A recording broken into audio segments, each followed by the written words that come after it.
How to use MultiSelect ComboBox for WinForms and WPF.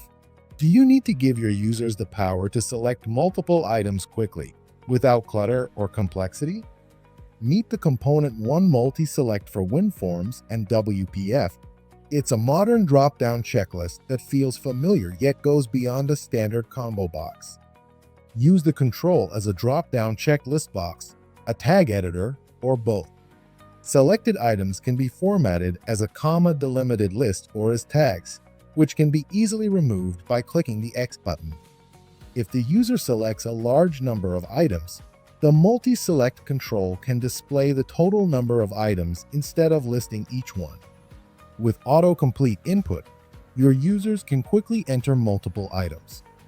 Whether you're building a simple checklist or working with a complex data model, MultiSelect is easy to integrate into your WinForms and WPF apps.